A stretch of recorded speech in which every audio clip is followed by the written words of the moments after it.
The first step is to be watching what is happening within you as objectively as possible, without judgment. This observation of self establishes what the work calls observing I, which is that sliver of objective consciousness that is not engaged in the reaction or the identification. So it is a beginning of pulling oneself back from the hypnotic state that everybody is in without knowing it. This observation of self is to confirm for yourself the truth of this condition of sleep, that we really have no control, that we are not unified, that we are a multiplicity.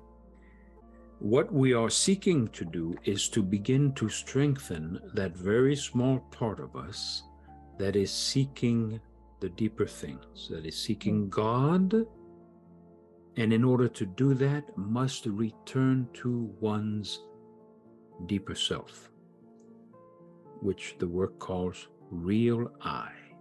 This observation of self is to look at the wrong work within us, the dysfunction that we are. Recognize it through application of these esoteric ideas, these psychological ideas, which as time goes on you will discover are straight out of the teachings of Christ.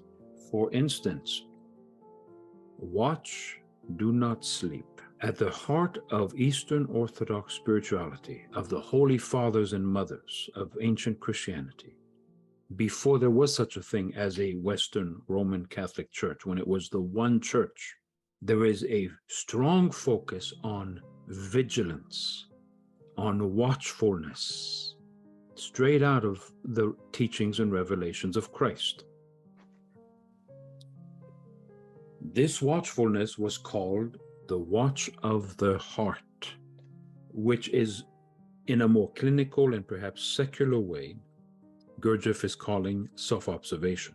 It originates in this ancient mystical watch of the heart, but appears to us as self-observation.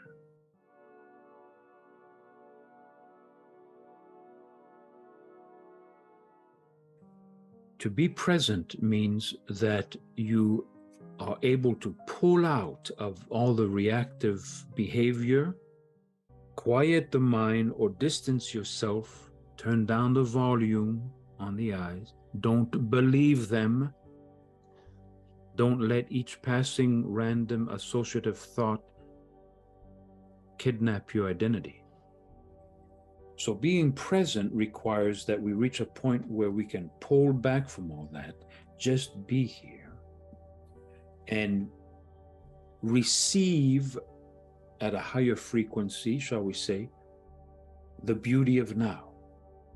So in the present moment is where you can encounter eternity, which means the Holy Presence. What we seek to do is to not allow ourselves to be controlled by what the work calls false personality. All of our ideas about ourselves, all of our ways of reacting, our personality, created starting at the age of 7, according to Jung, created to function in the world, or it is necessary, but it is artificial.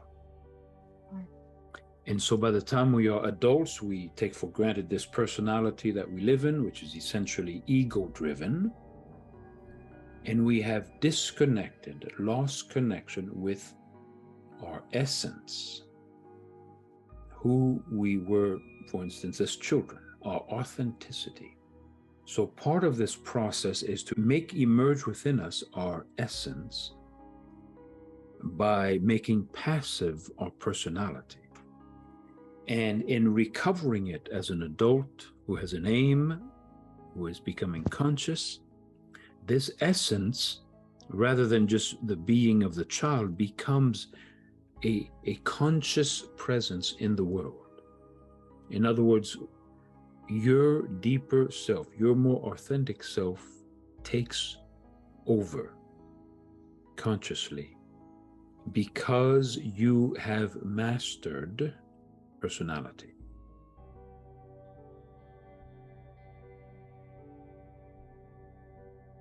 Berger speaks about the emotional center, the instinctive center, the moving center, the intellectual center. The value of that is to acknowledge this power of the instinctive center, for instance, of the body, and to recognize its control of us. For instance, when you are sick, it is the instinctive center that runs the show. There's no energy for the intellectual center.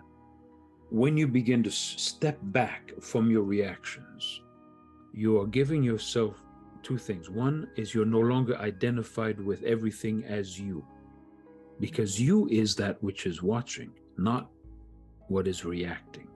And you begin to realize that in being in that relationship with yourself,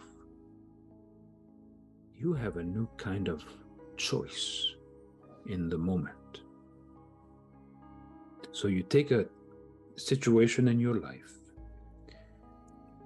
where, family situation, whatever, where without fail, you would always react a particular way. Let's say you get upset about something. And let's take something small, baby steps towards this great transformation, so it can really happen. Something that irritates you. If you are observing yourself and you see that irritation begin, and you have this understanding, this knowledge, this new knowledge, and this aim to not simply go with everything passing through you, there is a new power of choice.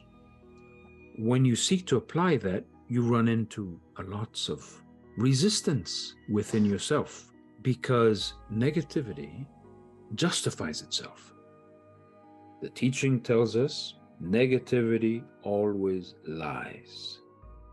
Even if it's a partial truth, ultimately, when you understand it more consciously, there's a lie in there. And it ends up being justifying ego, justifying bad habits, etc. Resist a typical reaction that you would have. If you give yourself the aim for the next few days or for a week to observe when negativity begins, with the intention of not allowing it to run the show,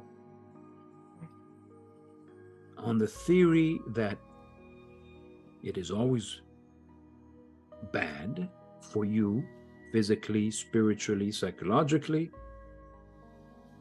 and that it keeps you from God. And your ultimate aim is communion with God. So we'll start with the little ordinary irritation.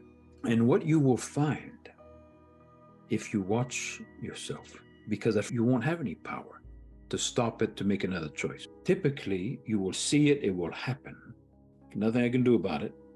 But if you're watching it without buying into it completely, you will see for yourself that negativity seeks to feed off your energy. In other words, seeks to grow, is a momentum on its own, almost vampire-like. Devour your life force until by the end of the day you are exhausted, you are angry, you're completely captivated, a victim of this thing that started very small and has snowballed and has taken over. And the end result of that is what? You feeling bad, physically, emotionally, and somebody on the outside, a loved one, feeling bad, which gives you motivation for self-mastery.